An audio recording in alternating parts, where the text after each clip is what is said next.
Alberto està encara com a mestre a dos clubs, està al Barça, a la ciutat esportiva, al departament de medicina que hi ha per quan hi ha entrenaments amb el futbol base, ara, naturalment, i a bàsquet havia estat a la part amb el júnior, per tant aquí alguns igual el coneixen, ha estat amb el Marc Calderón, metge del júnior del Barça, i actualment està al Club Bàsquet Cornellà com a metge. Ell és especialista en medicina esportiva i, com us vam dir, una part important també de la vostra formació és conèixer els hàbits saludables mínims que heu de tindre en compte a l'hora de cuidar-vos una miqueta. Això farà que el rendiment sigui millor i que la vostra vida esportiva sigui més llarga. Quan pitjors hàbits saludables es tenen, la vida esportiva s'escurça i el rendiment també pot ser més baix. A vegades un jugador rendeix per sota del seu nivell per una tonteria com tindre un casal malament o menjar malament o no descansar bé, no? Bueno, us deixo amb ell i espero que us aporti alguna cosa nou a el que ja sabeu la visió.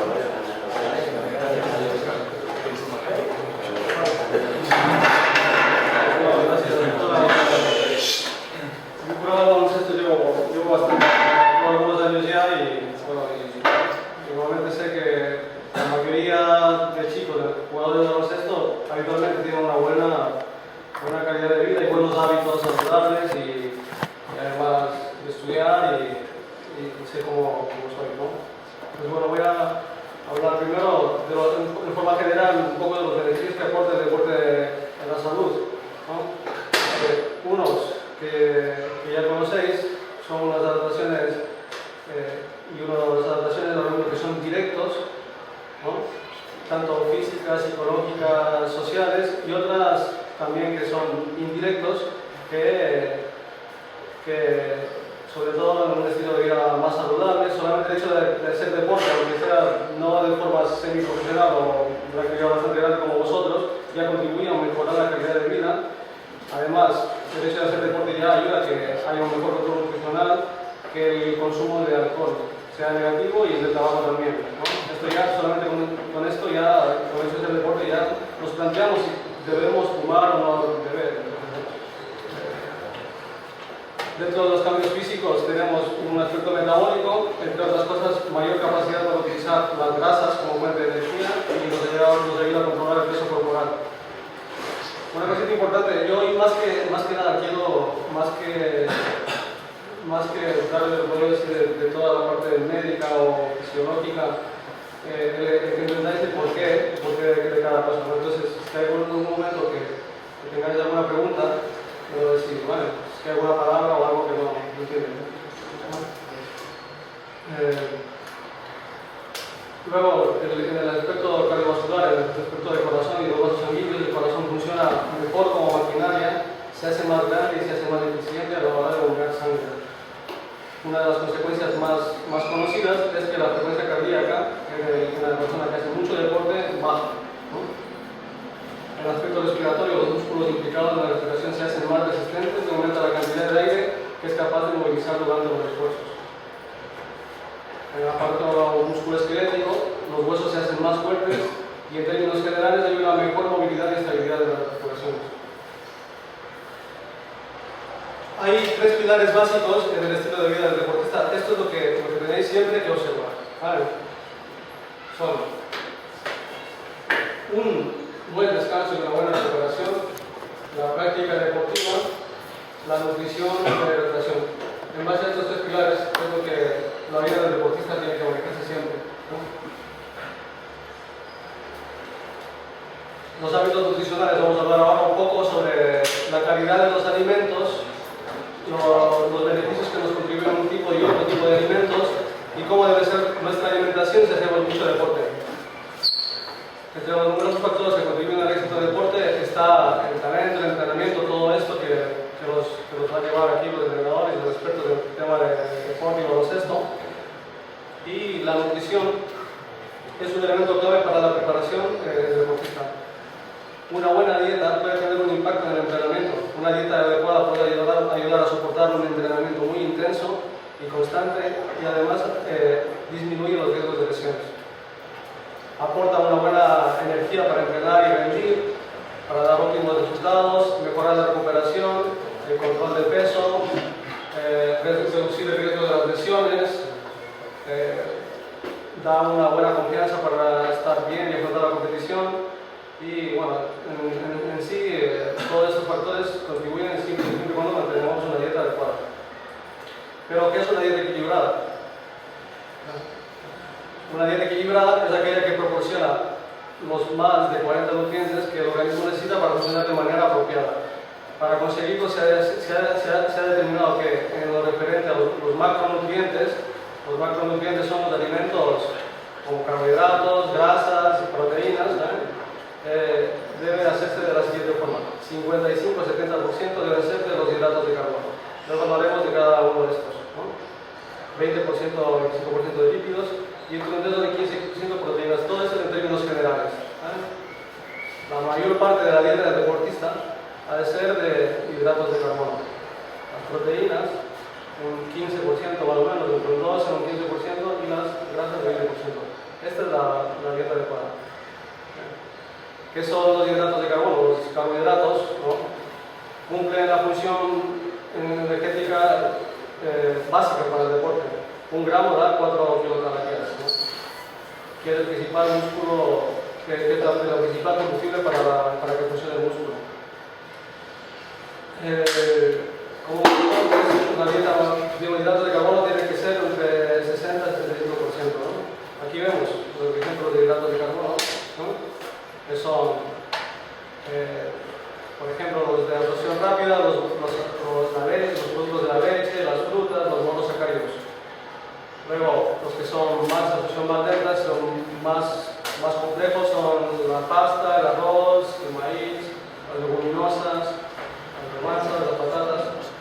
Y dentro de, ¿por qué están las grasas dentro de los hidratos de carbono? En realidad, al final, las grasas, por un mecanismo metabólico, por un mecanismo que funciona en el hígado, el exceso de grasas, las grasas también se transforman después en carbohidratos, se transforman en un tipo de energía derivada de los hidratos de carbono en el hígado, ¿no? Entonces, 1 gramo de grasas aporta aproximadamente 9 kilocalorías. Tenemos que tener en cuenta que en el ejercicio la importancia de las grasas como sustrato es limitada, porque está limitado el mecanismo aeróbico. ¿Por qué esto es importante? Que al principio, cuando nosotros hacemos una actividad pequeña, lo primero que consume el organismo es el azúcar que está en la sangre, ¿vale? Después, el azúcar que está almacenado en el músculo y el azúcar que está almacenado en el hígado. Cuando llevamos más de 40 minutos de ejercicio, es cuando recién empieza a consumir las grasas que están almacenadas en el cuerpo, ¿no? El ejercicio aeróbico, o metabolismo energético aeróbico que se llama aquí, significa un ejercicio de moderada intensidad y duración larga. El baloncesto es, dependiendo del tipo de entrenamiento, normalmente es anaeróbico y aeróbico. Es un entrenamiento bastante mixto, pero sobre todo durante la actividad pues es bastante anaeróbico. Y lo que necesitamos es mantener una buena cantidad de carbohidratos en el cuerpo.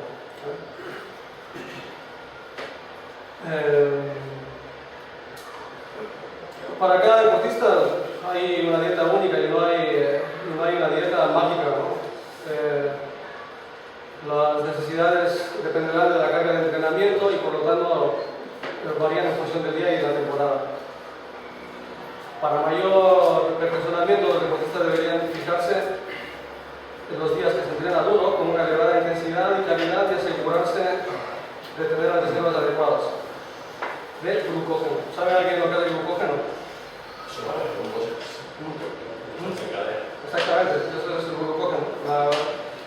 El glucógeno es varias moléculas de glucosa. La glucosa es la forma de energía es esta.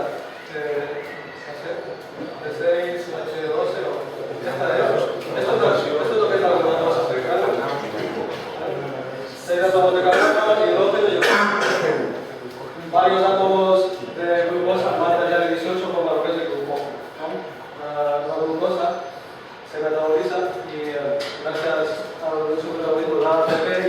pasos que concluyen el grupo.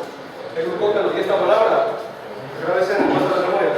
De todo lo que les voy a decir aquí, los que les diga grábese, esas son las palabras que tienen que almacenarse a lo largo de vuestra vida deportiva. El glucógeno es nuestra base energética en los músculos. Si tenemos mala cantidad de glucógeno o baja cantidad de glucógeno, los músculos aparecen más lesiones. Eso está comprobado. ¿Vale? ¿Por qué? Porque el músculo empieza a utilizar un tipo de metabolismo anaeróbico, dependiente no de azúcares, sino de ácido láctico o de otras sustancias que no son dependientes del oxígeno y de glucosa para obtener energía. Entonces, el glucógeno, es importante que tengamos glucógeno en nuestros músculos. Este glucógeno está pues, en los carbohidratos que comamos. ¿Vale? Por eso es importante cuando hacemos un entrenamiento, previamente al entrenamiento, como vamos a ver luego, siempre aportar una dieta de carbohidratos. Pero no es llegar con vuestro entrenador y les dice, bueno, pues ahora cuando termine el entreno, pues este batido de leche con fruta, o antes del entreno un poco de una fruta o algo que tenga glucosa para tener la cantidad de azúcar necesario para esa actividad en ese día y en ese momento en concreto. Porque si se gasta el glucógeno, el músculo pues aparecerán agujetas, aparecerán lesiones que os va a dar el día, incluso lesionar igual justo en el momento y el día esperado. Muchas veces pasa.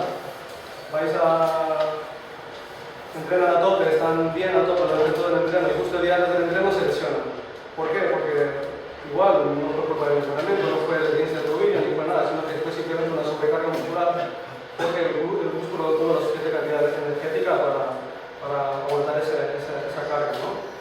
Pues por eso tengan en cuenta que los hidratos de glucógeno son considerados como la columna vertebral de la nutrición para el deportista. Y en todo el mundo suele suponer la mitad de nuestra ingesta, así más o menos, en términos generales, la mitad de lo que comáis sea hidratos de carbono, lo que hemos visto antes, ¿no? Más o menos para calcular así en términos generales, si hay una ligera intensidad, pues será 5 gramos por kilogramo por día, una moderada intensidad 5 a 7 gramos por kilogramo de peso principio, Si pesa de 70-80 kilos, pues no hay que calcular, ¿no? Y más de 5 horas, pues 12 gramos, ¿no? Como ejemplos diferentes de una alimentación de los cuales aporta 140 gramos de hidratos de carbono, pues 2 tazas y media de cereales en el desayuno, más leche, más un plátano grande, ¿no? O 2 tazas de arroz cocido, más pan, o 4 crepes, barrita deportiva de 80 gramos, esto es un suplemento alimenticio que completa bastante carbohidratos. Bueno, las proteínas. Las proteínas están en el pescado, el queso, la carne, ¿no? Y estos son los que solamente, las proteínas, lo que son, lo que dan a la estructura al cuerpo, ¿no? Los aminoácidos, la unión de varios aminoácidos conforman las proteínas. Los esenciales son los que puede producir el organismo, y los no esenciales son los que el organismo sí los puede fabricar. Aquí tenemos los ejemplos de origen animal que son los esenciales: pescado, carne, leche, huevos. Los alimentos de origen vegetal, los alimentos de mejor calidad en proteínas son los de origen animal, y los de origen vegetal se los considera de menos calidad de proteína. Esto, pues, como hemos dicho antes, la recomendación para las proteínas son un 12 a 15% de la dieta. Micronutrientes. ¿Alguien sabe lo que son los micronutrientes? Pues, se les viene la idea de algo viendo esta diapositiva, ¿no? Aparte de lo que pone ahí, también hay ideales, ¿no? Bueno, pues los micronutrientes son elementos que el organismo no puede fabricarlos, ¿vale? Estos micronutrientes regulan y intervienen en los mecanismos energéticos. Es decir, para que esta glucosa se una y forme glucógeno, para que el glucógeno se parta y se divida en glucosa para obtener energía, tienen que intervenir estos micronutrientes. Los micronutrientes son el calcio, el sodio, el cloro, los elementos minerales y las vitaminas, que junto a las vitaminas forman enzimas que ayudan a un mecanismo energético. Sin estos micronutrientes, los mecanismos energéticos son de mala calidad, porque se gastan y también puede haber problemas a la hora de practicar o de rendir. Ya esto es a la hora de rendir y a la hora de tener, de llegar a a un nivel, digamos, de mecanismo energético alto, ¿no? Entonces, para mantener unos niveles adecuados de micronutrientes hay que comer una dieta variada y equilibrada. Equilibrada, como hemos dicho antes, y variada significa bastante vegetales y frutas. Me imagino que todos vosotros coméis bastante frutas y vegetales, ¿no? Verduras, me imagino. ¿Por qué? Porque es necesario para que lleguen a unos niveles energéticos altos. Acuérdense de esta imagen. Mientras más fruta y verdura comamos, seremos más fuertes, llegamos a un nivel. El organismo no puede sintetizar estas sustancias, por eso, aunque no nos guste a algunos, aunque nos guste poco la fruta y verdura, tenemos que tratar de comerla, tratar de ponerla porque tiene sustancias y elementos que el organismo no puede sintetizar. Y estas sustancias, pues, si no las ingerimos, pues el organismo se un poco en un aprieto. Entonces tiene que utilizar otras vías energéticas que no les voy a pasar ahora, pero otras vías energéticas para obtener energía. Entonces es muy fácil, pues, si no podemos comer, ¿no? Así no tenemos necesidad de estar tomando batidos o cosas adicionales cuando hacemos un deporte de élite o un deporte de competición. Sí, hacemos una dieta equilibrada. Y bueno, lo más importante de esto, pues esto lo lleváis todos muy bien. Yo he visto que todos los chicos con los que participamos siempre se están hidratando bien, siempre están bebiendo agua durante, antes y después del ejercicio físico. Eso sí, no hay nada. No dejen que la sed les obligue a beber agua. Tenemos que hidratarnos antes de tener este mecanismo de la sed. La sed ya es un mecanismo de defensa para el organismo cuando ya se ve un poco necesitado de hidratarse, ¿no? Cuando las pérdidas de sudor son elevadas, es importante reponer las pérdidas de sales, especialmente de sodio, y estas necesidades pues varían de cada uno. Pues, ¿qué es lo recomendable? Pues, aparte de beber agua, si podéis, beber también algún tipo de bebida isotónica, ¿no? Tipo Aquarius o Isostar o cualquier tipo de bebida, pues a un momento del día tomarse una bebida, que esto aporta ya la cantidad suficiente al organismo. Aquí están un ejemplo de hábitos, ¿no? La nutrición, abajo tenemos la fruta, el agua, la hidratación, los carbohidratos están en la base de la columna. Si ven, la fruta y la verdura también están en la base de esta pirámide nutricional. El aceite de oliva está aquí un poquito, pero bueno, más bien tendría que estar un poco más arriba. Pero bueno, tener en cuenta que para una dieta equilibrada, en lugar de utilizar otro tipo de aceite de grasa, nosotros utilizar aceite de oliva, 3 cucharaditas al día. Los quesos están más arriba y luego las proteínas, como tenemos pasado, y arriba de todo están las grasas o los azúcares poliinsaturados. Porque si antes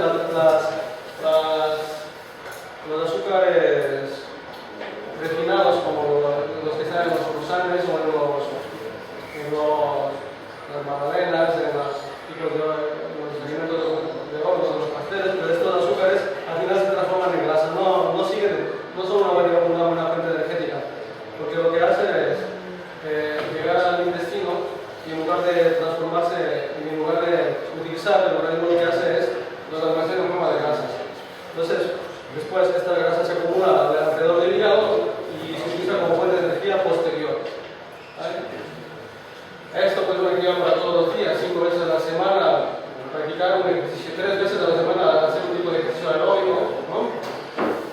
Luego, algún día disfrutar también de salir, y el sedentarismo pues dejarlo solamente en la estructura de la pirámide.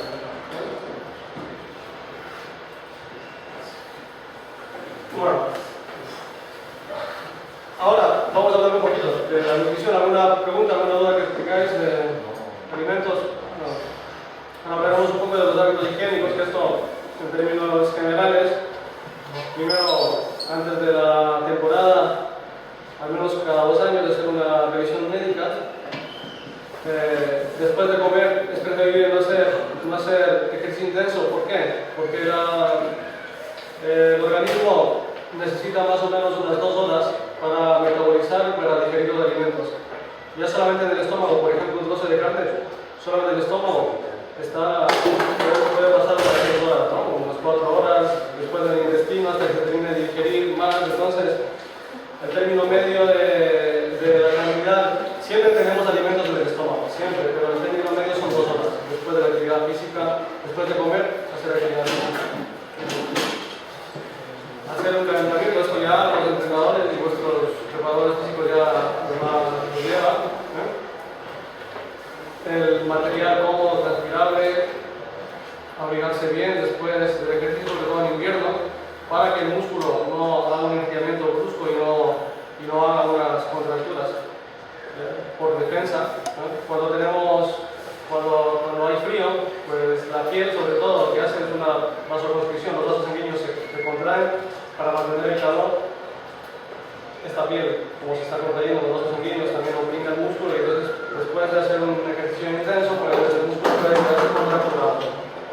Tanto la contracción como la relajación del músculo necesitan energía, eso también tienen que tenerlo en cuenta. El músculo es un mecanismo de cremallera.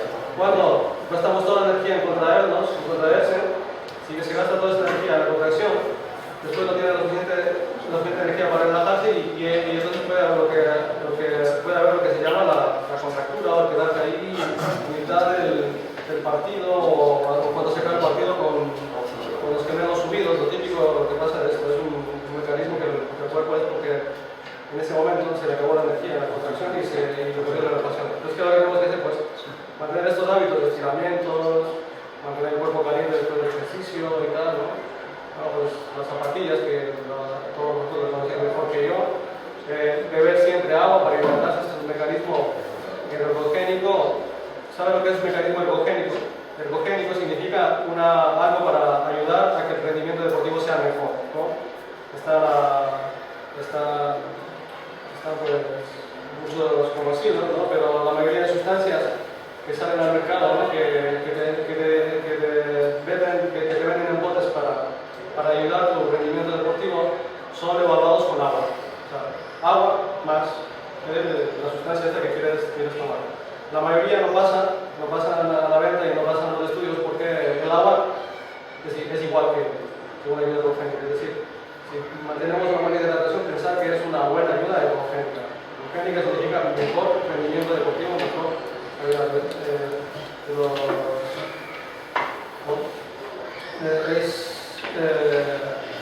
Tenemos que buscar la intensidad adecuada para el nivel que tenemos. Esto, ¿no? El chicle, que les gusta mucho masticar chicle, pues tener cuidado con no se atraganten.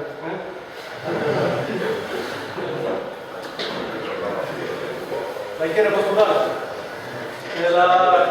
Nuestro cuerpo está luchando constantemente contra la gravedad desde siempre. Entonces, vosotros ya tenéis el cuerpo ya casi totalmente desarrollado, ya poco hacemos contra la gravedad, pero siempre, si es que mantenemos una buena actitud postural, evitamos de que haya en el futuro los efectos que hace la gravedad del cuerpo, en el futuro sea menos intenso, ¿no? Sentarnos bien, erguirnos la frente, apoyar culo en la silla, cuando estamos en clase, cuando estamos con las máquinas, poder intentar sentarse bien. ¿Por qué? Porque con el paso del tiempo, con el paso de los años, todos los abuelos y todas las personas veis que tienen esta zona incurvada, como lo llevan todos, porque es un efecto de la gravedad, el peso de la cabeza, el peso de la barriga hacia abajo. Entonces, para evitar que esto sea muy pronto, que no se produzca en edades tempranas de la vida, antes de los 20 años, pues mantener siempre una buena higiene postural, ¿vale?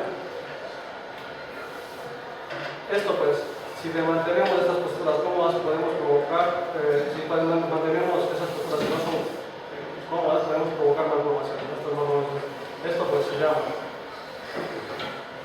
escoliosis, que es la desviación en curva, y la hipercurvatura es la hiperlordosis. Una actitud postural mejora la fuerza muscular en general, sentarse bien y no recostarse sobre las sillas, presionar las piernas, ¿vale?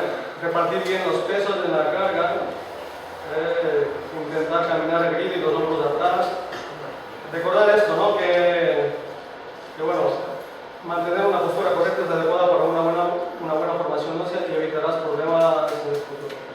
Solamente con que pensemos de que nos tenemos que mantener una actividad postural, el cuerpo ya lo hace. ¿Vale? Simplemente pensarlo, tenerlo en cuenta a lo largo del día, al menos 3 veces en el día, si podemos, nada más. El sueño, me parece que ya les ha visto del descanso. Mucha gente habla del sueño como un tipo de entrenamiento invisible. El cerebro, la única opción que tiene el cerebro para descansar es el dormir. El cerebro está en constante actividad la mayor parte del día, incluso cuando estamos dormidos está activado el cerebro. Solamente, no sé si han oído hablar del sueño REM, ¿no? Que es la sigla.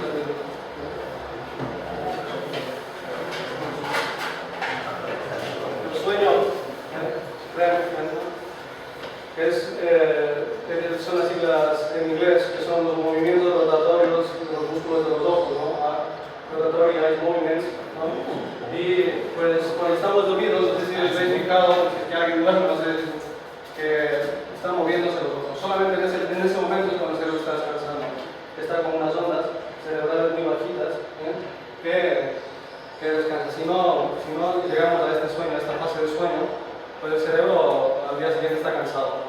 Entonces, por eso, cuando tenemos pesadillas, cuando estamos soñando, incluso el cerebro no está descansando, está haciendo una actividad, el cerebro está pensando, inconscientemente, pero está haciendo una actividad cerebral. La única forma que tiene de activarse el cerebro es el sueño. Y para que se produzca esta actividad de sueño y esta actividad cerebral, es necesario, cada uno tiene sus horas de sueño, pero entre 6 y 8 horas. Hay gente que tiene 6, necesita 6 horas y otra gente que necesita 8 horas. Las 6 horas no son de su capaz del sueño REM, pero el cerebro necesita tener todas esas horas completas para llegar en algún momento a tener esa fase de sueño. Si es que no dormimos, el cerebro tiene una deuda de sueño. Los expertos de sueño ya lo van diciendo muchas veces. Si tu hábito de sueño normalmente es dormir 8 horas y un día duermes 6, pues tienes 2 horas de deuda que tienes que recuperar en algún momento y el cerebro en algún momento lo hará. Desviando la atención cuando estás en clases o cuando estás durmiendo o estás el cerebro necesita recuperarse de alguna forma o si no recuperas, pues ahora vas acumulando deudas de sueño. ¿Vale? Eso tenerlo en cuenta, ¿vale? La deuda de sueño, ¿sabes? De todo estoy hablando. Para mantener pues, un descanso adecuado, pues unos horarios lo más homogéneos posibles para acostarse, levantarse por la mañana, comer durante el día, hacer ejercicio, trabajar, estudiar, es decir, mantener un ritmo, ¿no? Una rutina. Evita realizar ejercicio 2 horas previas a acostarte. La actividad física en general favorece una mejor calidad de sueño. Es decir, vosotros ya sois afortunados. El hecho de hacer deporte hace que vuestro cerebro esté más cansado y al final necesite dormir. Al final duerme y la mayoría tiene buenos hábitos de sueño. El problema es cuando viajáis a otro país, ¿no? Y si tenéis que hacer una competición a otro lado y tal, pues entonces ahí probablemente tenéis bien, ¿no? Hacer siempre unos rituales que favorezcan el sistema para que vaya relajado, ¿no? Leer, escuchar música, darse un baño caliente, ¿vale?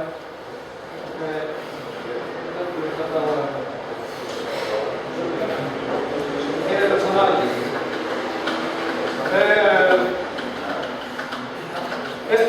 Esto quería decir es importante, ¿eh? No sé, vosotros que cepilláis, como sois deportistas, 3 veces al día los dientes, ¿no? Me imagino, todos. Pues el 56% de los jóvenes españoles no se lavan los dientes más de una vez al día. Vosotros tenéis que ser un poquito de atención. Tenéis que ser muy precavidos en esto porque un diente, una muela mal curada, lo que decía antes el director, una muela mal curada pues, puede darles tranquilamente unos 2 meses de mal entrenamiento, mal rendimiento deportivo y lesión. ¿Y eso a qué se debe? Porque un germen, el deporte, cuando estamos sanos, el deporte cuando estamos sanos, cuando estamos bien, cuando no tenemos ningún proceso infeccioso, ninguna enfermedad, en realidad el deporte activa las defensas, ayuda a mantenernos mejor en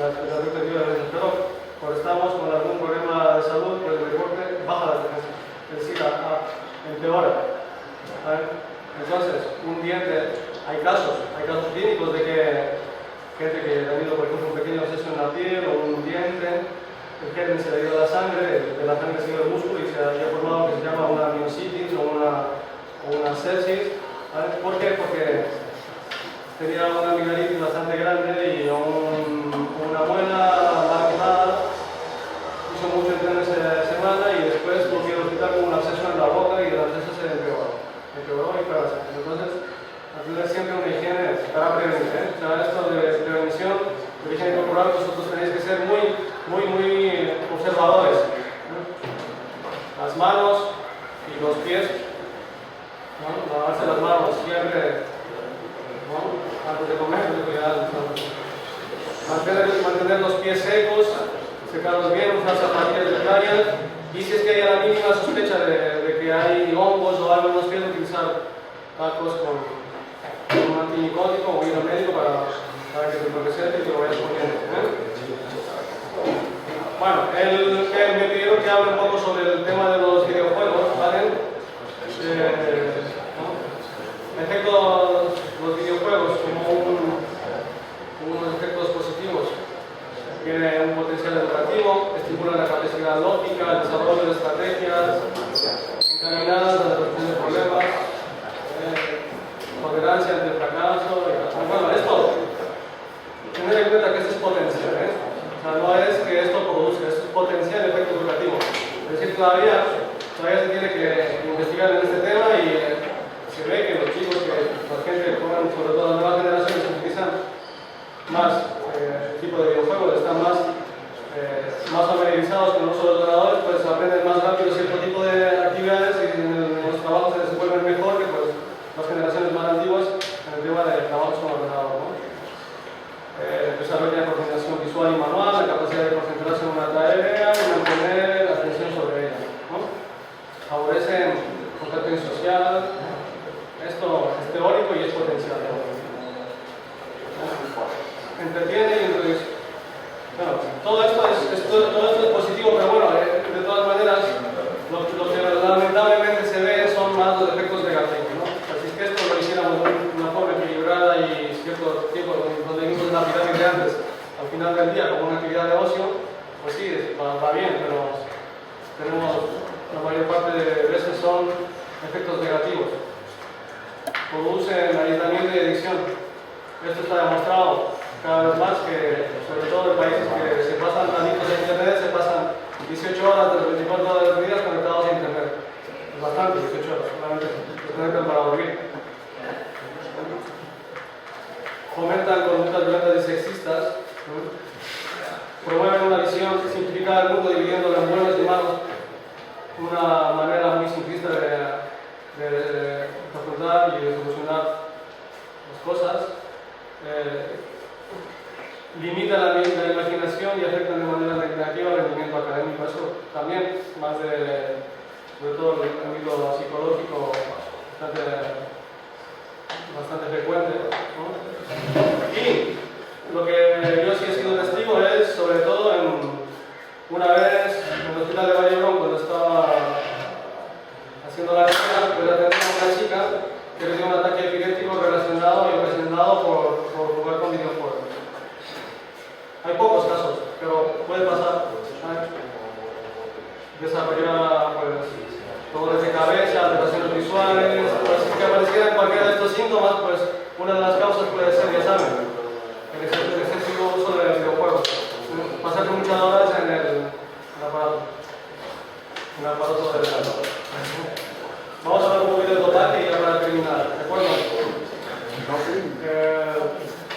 ¿Habéis hecho alguna vez nosotros un control antidopaje? Nunca. ¿Sí? De todas maneras, algunos de vosotros ya sabéis lo que se hace en los controles antidopaje. Simplemente se mide en la orina un médico de la Federación de Baloncesto, ¿no? De la Comisión Antidopaje, viene de forma sorpresiva en un partido y en la mitad del partido elige a 2 jugadores para que al final del partido se dé una muestra de orina y mida las sustancias que son prohibidas. El dopaje es entonces la utilización, la promoción o incitación y el consumo, ¿vale? El hecho simplemente de que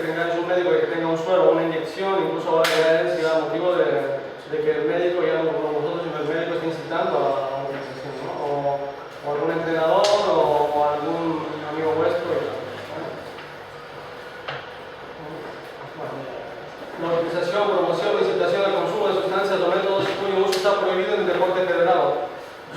¿Por qué está prohibido? Porque son sustancias nocivas y dañinas para la salud. ¿Cuáles son los riesgos de la práctica del dopaje en la salud del deportista? Todas las sustancias prohibidas tienen y pueden llegar a provocar efectos secundarios perjudiciales para la salud. Los efectos negativos de las diferentes sustancias son múltiples y en general hay un problema hormonal, ¿no? Puede tener efecto directamente en las hormonas, directamente también en el hígado, agresivo e incluso puede producir la muerte. Es recomendable entonces que todos los medicamentos, aunque sea que estén respirados o que tengan un problema de amigdalitis o un dolor, ¿sabes? Siempre consultar con un médico, ¿vale? Para que este médico no les dé un medicamento que por error, sin querer, tenga una sustancia dopante. Por ejemplo, les doy un ejemplo, el desentriol o muchos de los medicamentos para los resfriados tienen sustancias que son dopantes positivas. Tienen anfetaminas, ¿no? Todas estas sustancias incrementan estas sustancias utilizadas de forma fraudulenta incrementan vuestro rendimiento deportivo, pero son prohibidas, ¿vale? A diferencia de lo que vimos antes de la ayuda ergogénica, son ayudas que no son dopantes positivas y son buenas para el organismo. Una de estas, la más, esto es el agua y una buena dieta. Se está hablando también de algunas sustancias como el café, ¿no? Y esto, pero bueno, mejor, mientras tengáis a vuestra edad una dieta equilibrada, como he dicho antes, con los buenos hábitos de salud, tanto en el sueño como en la higiene y tal, pues esa será la mejor ayuda ergogénica que puede dar a vuestro cuerpo, ¿no? En los chicos pues, es que usamos de sustancias dopantes, pues alteraciones hormonales, problemas del corazón, muerte, ¿no? Sí, la potencia también, ¿no? ¿Dicho bien? Sí, también lo ponía ahí. En caso de dar positivo en dopaje, pues ¿qué pasa? Se pierde la credibilidad ante la sociedad y el resto de deportistas. Toda una carrera deportista con nada de éxito se puede venir abajo simplemente por un día, ¿no? La sanción impuesta puede retirar el deporte de la competición de manera temporal, definitiva. Esto ya depende de cada federación y depende de las normas, pero por término medio son 4 años, de 2 a 4 años sin nada de competición y sin poder realizar una actividad de competición a nivel federal, ¿no? Y sobre todo pues por vuestra salud más que nada, ¿no? Solamente una vez en la vida, solamente por probar una vez puede ser catastrófico. Y ya está.